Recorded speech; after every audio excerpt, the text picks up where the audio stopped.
ताल क्या है? तो धुनों के लयबद्ध समूह को ताल कहते हैं। यह लयबद्ध चक्र 3 से लेकर 108 धुनों का होता है। नेक्स्ट, भारतीय संगीत का वर्गीकरण। भारतीय संगीत का वर्गीकरण लोक संगीत, भारतीय लोक संगीत के रूप में 3 पार्ट है, जो कि शास्त्रीय संगीत, हिंदुस्तान शैली और कर्नाटक शैली। भारतीय संगीत के वर्गीकरण में सबसे पहला लोक संगीत। लोक संगीत में आता है शास्त्रीय संगीत, हिंदुस्तान शैली और कर्नाटक शैली। उसके बाद दूसरा भारतीय संगीत वर्गीकरण का दूसरा पार्ट शास्त्रीय लोक संगीत और समागम, जो कि शास्त्रीय और लोक संगीत और समागम, इसके 2 पार्ट हैं, सुगम संगीत और रविंद्र संगीत, जो कि रविंद्र संगीत पश्चिम बंगाल में किया जाता है। उसके बाद शास्त्रीय और लोक संगीत के समागम के एक है हवेली संगीत और गौड़ संगीत। उसके बाद भारतीय शास्त्रीय संगीत का के तीसरा पार्ट है आधुनिक संगीत। तो आधुनिक संगीत में आता है रॉक संगीत, पॉप संगीत और ब्लू संगीत। आधुनिक संगीत में एक पार्ट है रॉक संगीत, पॉप संगीत और ब्लू संगीत, और दूसरा पार्ट है आधुनिक संगीत में ट्रांस संगीत, जैज संगीत, जिसे साइकेडेलिक संगीत भी कहा जाता है। नेक्स्ट, शास्त्रीय संगीत। भारत के शास्त्रीय संगीत की 2 अलग अलग शैलियाँ विकास हुआ है। भारतीय शास्त्रीय संगीत की 2 अलग अलग शैलियाँ विकास हुआ है। पहला संगीत, हिंदुस्तानी संगीत पहला हिंदुस्तानी संगीत, इसका भारत के उत्तरी भाग में अभ्यास किया जाता है। हिंदुस्तानी संगीत जो कि उत्तरी भारत में सिर्फ अभ्यास किया जाता है हिंदुस्तानी संगीत का। कर्नाटक संगीत, इसका भारत के दक्षिणी भाग में अभ्यास किया जाता है। भारत के दक्षिणी भाग में कौन सा संगीत अभ्यास किया जाता है? तो कर्नाटक संगीत का अभ्यास किया जाता है। हालांकि दोनों प्रकार के संगीतों की ऐतिहासिक जड़ें भारत के नाट्य शास्त्र में पाई जाती है। दोनों संगीत, हिंदुस्तानी संगीत और कर्नाटक संगीत, दोनों का ऐतिहासिक स्रोत कहाँ से पाया जाता है? तो भारत के नाट्य शास्त्र में पाया गया है, परंतु इसे 14वीं शताब्दी में अलगाव हो गया। हिंदुस्तानी संगीत और कर्नाटक संगीत की अलगाव किस शताब्दी में हुआ? 14वीं शताब्दी में हुआ। नेक्स्ट, हिंदुस्तानी संगीत। संगीत की हिंदुस्तानी शाखा संगीत संरचना और उसमें तात्कालिकता की संभावनाओं पर अधिक केंद्रित होती है। हिंदुस्तानी शाखा में शुद्ध स्वर और सप्तक या प्राकृतिक स्वर के सप्तक के पैमाने अपनाया गया है। तो हिंदुस्तानी संगीत में क्या अपनाया जाता है? तो शुद्ध स्वर सप्तक या प्राकृतिक स्वरों का सप्तक पैमाने अपनाया गया है। थांगटा जो कि 10 होता है, विष्णु राज से संबंधित है। नेक्स्ट, ध्रुपद, धमार, होरी, ख्याल और टप्पा, चतुरंग और रस सागर और तराना, सरगम और ठुमरी जैसे हिंदुस्तानी संगीत में गायन की 10 प्रमुख शैलियाँ हैं, जिनमें से प्रमुख शैली इस प्रकार है। हिंदुस्तानी संगीत की गायन की कितनी शैलियाँ हैं? तो 10 प्रमुख शैलियाँ हैं। हिंदुस्तानी संगीत गायन के लिए 10 प्रमुख शैलियाँ, जिसमें ध्रुपद, धमार, होरी, ख्याल, टप्पा, चतुरंग, रस सागर, तराना और सरगम और ठुमरी जैसे शैलियाँ प्रचलित है हिंदुस्तानी संगीत में। नेक्स्ट, क्वीन ऑफ ठुमरी की रानी किसे कहा जाता है? गिरजा देवी। क्वीन ऑफ ठुमरी या ठुमरी की रानी गिरजा देवी को कहा जाता है।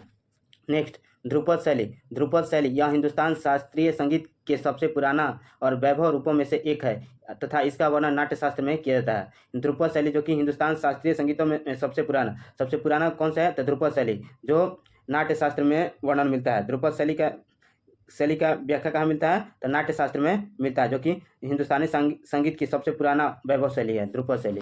उसके बाद प्रमुख ध्रुपद के प्रमुख गायक अमीर खुसरो, स्वामी हरिदास, मियाँ तानसेन, बेजू बाबरा, नौबत खां और गुण समुद्र। प्रमुख ध्रुपद गायक कौन कौन से हैं? तो अमीर खुसरो ध्रुपद गायक हैं, स्वामी हरिदास, मियाँ तानसेन, बेजू बाबरा, नौबत खान और गुण समुद्र, जो कि ध्रुपद गायक से रिलेटेड हैं सब प्रमुख ध्रुपद घराना। ध्रुपद के घराने डागरी घराना, दरभंगा घराना, लयकारी घराना, बेतिया घराना, तलवंडी घराना। ध्रुपद के प्रमुख कौन कौन से घराना है? डागरी घराना, दरभंगा घराना, लयकारी, बेतिया घराना, तलवंडी घराना। ख्याल शैली फारसी से लिया गया। ख्याल शैली कहाँ किस शब्द से लिया गया है? तो फारसी से, जिसका अर्थ होता है विचार या कल्पना। ख्याल शैली जो कि फारसी से लिया गया है, जिसका अर्थ विचार या कल्पना होता है। उल्लेखनीय है कि इस शैली का उद्भव और श्रेय अमीर खुसरो को दिया जाता है। ख्याल शैली का उद्भव का श्रेय किसे दिया जाता है? तो अमीर खुसरो को ख्याल शैली का उद्भव का श्रेय दिया जाता है, अमीर खुसरो। उसके बाद 15वीं शताब्दी में हुसैन शाह और सरकी जौनपुर सल्तनत के शासक इसके सबसे बड़ा संरक्षक थे। कौन सबसे बड़ा ख्याल शैली के संरक्षक थे? तो हुसैन शाह और सरकी के जौनपुर के सल्तनत के सबसे बड़ा संरक्षक थे। असाधारण ख्याल शैली की रचनाएं भगवान कृष्ण की स्तुति में किया जाता है। ख्याल शैली की रचनाएं किसकी स्तुति में किया जाता है? तो भगवान कृष्ण की स्तुति में असाधारण ख्याल की रचनाएं भगवान कृष्ण की स्तुति में की जाती है। नेक्स्ट, ख्याल संगीत के अंतर्गत प्रमुख घराने, ख्याल संगीत के अंतर्गत प्रमुख घराने, जो कि ख्याल संगीत के अंतर्गत घराना कौन कौन सा है? ख्याल संगीत के अंतर्गत घराना तो ग्वालियर घराना, जो कि ख्याल संगीत के अंतर्गत आता है, ग्वालियर घराना, जो कि कलाकार नत्थू खान, विष्णु दिगंबर और पलूसकर। ख्याल शैली के अंदर ग्वालियर घराना आता है, जिसके कलाकार हैं नत्थू खान, विष्णु दिगंबर, पलूसकर, जो कि ग्वालियर घराना के ख्याल शैली से रिलेटेड है। उसके बाद एक ख्याल शैली में आता है किराना घराना। किराना घराना के कलाकार अब्दुल करीम खान, अब्दुल वाहिद खान, पंडित भीमसेन जोशी। किराना घराने में कौन कौन से कलाकार आते हैं? तो अब्दुल करीम खान, अब्दुल वाहिद खान और पंडित भीमसेन जोशी। उसके बाद आगरा घराना। आगरा घराना, जो कि आगरा घराना का संगीत, ख्याल और ध्रुपद गायक का मिश्रण है। बोले आगरा घराना जो है संगीत के ख्याल और ध्रुपद गायकी का मिश्रण है। संगीत के ख्याल और ध्रुपद गायकी का मिश्रण कौन सा घराना है? तो आगरा घराना है। आगरा घराना के कलाकार हाजी सुजान खान, फयाज खान और हुसैन खान, जो कि आगरा घराना के कौन कौन से कलाकार हैं? तो हाजी सुजान खान, फयाज खान और हुसैन खान। उसका पटियाला घराना, कलाकार इसके फतेह अली खां, अली बख्श। पटियाला घराने के प्रमुख कलाकार फतेह अली खां, अली बख्श, जरनैल खान और बड़े गुलाम अली खां, जो कि पटियाला घराने से रिलेटेड है। फतेह अली खान, अली बख्श खान, बड़े गुलाम अली खां, जो कि पटियाला घराने से रिलेटेड है। उसका भिंडी बाजार घराना, जो कि भिंडी बाजार घराना से रिलेटेड है। छज्जू खान, नजीर खान, खादिम हुसैन। भिंडी बाजार घराना से छज्जू खान, नजीर खान और खादिम हुसैन। उसके बाद तराना शैली, इसमें तीव्र गति से गाए जाने वाले कई शब्दों का प्रयोग किया था। तराना शैली में तीव्र तेजी से गाए जाने वाले शब्दों का प्रयोग किया था। यह 13वीं और 14वीं शताब्दी में अमीर खुसरो द्वारा फिर से तराना शैली का आविष्कार किया गया था। तो तराना शैली का आविष्कार किसके द्वारा किया गया था? तो अमीर खुसरो द्वारा 13वीं या 14वीं शताब्दी में किया गया था, जिसमें बहुत तेजी से गाया जाता था, शब्दों को गाया जाता था बहुत तेजी से तराना शैली में। उसके बाद विश्व की एक प्रसिद्ध तराना गायक मेवाती घराना के पंडित रतन मोहन शर्मा है। और एक तराना गायक जो कि मेवाती घराने से रिलेटेड कौन व्यक्ति है? तो पंडित रतन मोहन शर्मा, जो कि तराना गायक हैं, जो कि मेवाती घराने से रिलेटेड है। उसके बाद उपाधि तराना के बादशाह। तराना के बादशाह किसे कहा जाता है? तो पंडित रतन मोहन शर्मा को तराना का बादशाह कहा जाता है। नेक्स्ट, हिंदुस्तान संगीत की अर्थशास्त्रीय शैली। हिंदुस्तान संगीत की अर्थशास्त्रीय शैली, संगीत की अर्थशास्त्रीय शैली भी स्वर या सुर पर आधारित होती है। संगीत की अर्थशास्त्रीय शैली किस पर आधारित होती है? तो स्वर या सुर पर आधारित होती है। इसके प्रमुख अर्थशास्त्रीय शैली जैसे अर्धशास्त्रीय शैलियाँ जैसे ठुमरी, टप्पा, गजल के नीचे चर्चा की गई है। इसके प्रमुख अर्थशास्त्रीय शैली कौन कौन सा है? ठुमरी, टप्पा और गजल, जो कि हिंदुस्तान संगीत के अर्थशास्त्रीय से रिलेटेड है। ठुमरी, टप्पा और गजल। उसका ठुमरी यह उत्तर प्रदेश से उत्पन्न हुई है और आमतौर पर मिश्रित सरल रागों पर आधारित है। ठुमरी कहाँ से उत्पन्न हुआ है? तो उत्तर प्रदेश राज्य से उत्पन्न हुआ है ठुमरी, जो कि यह सरल मिश्रित स्वर पर आधारित राग पर गाया जाता है ठुमरी। उसके बाद ठुमरी शास्त्रीय नृत्य कथक से जुड़ा है। ठुमरी किस नृत्य से जुड़ा हुआ है? शास्त्रीय नृत्य से। तो कथक शास्त्रीय नृत्य से ठुमरी जुड़ा हुआ है। ठुमरी के प्रमुख घराने वाराणसी और लखनऊ में स्थित है। ठुमरी के प्रमुख कौन कौन से घराना है? तो वाराणसी घराना और लखनऊ घराना। ठुमरी गायन की सबसे कलातीत प्रसिद्ध आवाज़ बेगम अख्तर की है। ठुमरी गायन के प्रमुख कलाकार कौन से हैं? तो आवाज़ के लिए तो बेगम अख्तर को जाना जाता है। ठुमरी गायक के लिए सबसे प्रसिद्ध हैं, जो कि बेगम अख्तर। पूर्व अंग ठुमरी के गिरजा देवी और छन्नू लाल मिश्रा को अन्य प्रसिद्ध प्रस्तावक हैं। इसके अलावा ठुमरी का अंग कौन कौन से? गिरजा देवी और छन्नू लाल मिश्रा, जो कि ठुमरी गायन से रिलेटेड है। टप्पा, इस शैली में लय की बहुत ही महत्वपूर्ण भूमिका होती है, क्योंकि रचनाएं तेज, सूक्ष्म और जटिल संरचनाओं पर आधारित होती है। टप्पा इस शैली में लय बहुत ही महत्वपूर्ण भूमिका है। टप्पा जो कि लय के लिए बहुत ही महत्वपूर्ण है, क्योंकि इसमें तेजी, सूक्ष्म और जटिल संरचनाओं पर आधारित होती है। टप्पा इस शैली के कुछ विशिष्ट प्रतिपादक हैं, जो कि ग्वालियर घराने के लक्ष्मण राव। टप्पा घराने से कौन कौन से रिलेटेड है? तो ग्वालियर घराना के लक्ष्मण राव पंडित और रामपुर सहसावा घराना के सन्नू खुराना। टप्पा से कौन रिलेटेड है? तो ग्वालियर घराना के लक्ष्मण राव पंडित और रामपुर के सवा घराने के सन्नू खुराना रिलेटेड है। उसके बाद गजल एक छोटी कविता होती है जिसमें तुक बंदी वाले दोहे होते हैं, जिन्हें बैत या शेर कहा जाता है। गजल एक छोटी कविता होती है जिसे तुकबंदी के दोहे होते हैं, जिन्हें बैत या शेर कहा जाता है।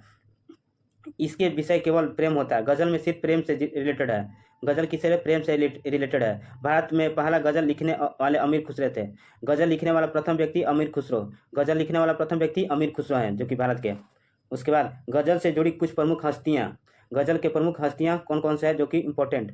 मोहम्मद इकबाल जो कि गज़ल गायक से रिलेटेड है। मोहम्मद इकबाल, मिर्ज़ा गालिब और मोहम्मद इकबाल जो कि गज़ल गायक से रिलेटेड व्यक्ति हैं। उसका रूमी, हाफिज़ है, और हाफिज़ जो कि भी गज़ल गायक से रिलेटेड है। राहत इंदौरी जो कि गज़ल गायक से रिलेटेड है। फराक गोरखपुरी जो कि गज़ल गायक से रिलेटेड है। वसीम बरेली जो कि गज़ल गायक गाते हैं। कुंवर बेचैन और जगजीत सिंह गज़ल गायक से रिलेटेड है। मन्नाडे और भूपेंद्र सिंह और मनोहर उदास जो कि गज़ल गायक से रिलेटेड हैं। पंकज उदास टाइटल गज़ल गायक से रिलेटेड है। शहबाज अमानी जो कि गज़ल गायक से रिलेटेड है। बेगम अख्तर गज़ल गायक से जुड़ी है। बेगम अख्तर, उसके बाद बेगम अख्तर को मलिका ए गज़ल किसे कहा जाता है? तो बेगम अख्तर को, जिसे गज़लों की रानी बेगम अख्तर को कहा जाता है। गज़लों की रानी या मलिका ए गज़ल बेगम अख्तर को कहा जाता है। गज़ल के प्रमुख व्यक्ति कौन कौन से हैं? तो मोहम्मद इकबाल, मिर्ज़ा गालिब, रूमी और हाफिज़ जो कि गज़ल गायक से रिलेटेड है। राहत इंदौरी, फराक गोरखपुरी, वसीम बरेलवी, कुंवर बेचैन, जगजीत सिंह, मनाडे या आर डी बर्मन जिसको बोला जाता है। भूपेंद्र सिंह, मनोहर उदास और पंकज उदास, शहबाज अमानी और बेगम अख्तर जिसे गज़लों की रानी कहा जाता है। कर्नाटक संगीत के प्रमुख रूप से दक्षिण भारत से जुड़ी है। यहाँ के मुख्य रूप से स्वर और संगीत पर जोर दिया जाता है। कर्नाटक संगीत किससे जुड़ा है? तो संगीत दक्षिण भारत से जुड़ा है, जहाँ अधिकांश रचनाएं गाने के लिए लिखी जाती है। अधिकांश कर्नाटक रचनाएं तेलुगु, कन्नड़ और तमिल और संस्कृत में। अधिकांशतः कर्नाटक रचनाएं किस में है? तो तमिल, तेलुगु, कन्नड़ और संस्कृत में है। तेलुगु, कन्नड़ और तमिल और संस्कृत में कर्नाटक संगीत अधिकतर रचनाएं हैं। उसके बाद हिंदुस्तानी संगीत की तरह कर्नाटक संगीत में भी 2 तत्वों पर आधारित है। हिंदुस्तानी संगीत की तरह कर्नाटक संगीत कितने तत्व पर आधारित है? तो 2 तत्वों पर आधारित है, राग और ताल पर। किसी कर्नाटक शैली में प्रत्येक रचना के कई भाग होते हैं। पहला भाग पल्लवी, अनुपल्लवी और चरण। कौन कौन सा भाग है? तो पल्लवी, अनुपल्लवी और चरण। नेक्स्ट, कर्नाटक संगीत की शुरुआती प्रतिपादक अन्नमाचार्य जो कि कर्नाटक संगीत के पहले जाने माने संगीतकार हैं। उसके बाद पुरंदरदास जिसे फादर ऑफ कर्नाटक म्यूजिक कहता है। पुरंदरदास को क्या कहता है? Father of Karnataka music. Karnataka संगीत के संस्थापक या प्रतिपादक कहा जाता है पुरंदरदास को। नेक्स्ट, वे भगवान कृष्ण के भक्त थे। पुरंदरदास किसके भक्त थे? तो भगवान कृष्ण के भक्त थे पुरंदरदास। उसके बाद इन्हें ऋषि नारद के अवतार माना जाता है।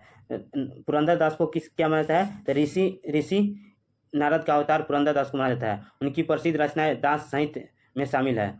क्षेत्रया, इन्हें पद आज भी भारतनाट्यम और कुचिपुड़ी प्रदर्शन के दौरान गाए जाते हैं। उसके बाद भक्त रामदासु या बेकट मखीन जो कि कर्नाटक संगीत से संबंधित है। भक्त रामदासु और बेकट मखीन वह कर्नाटक संगीत के एक प्रसिद्ध प्रस्तावक थे।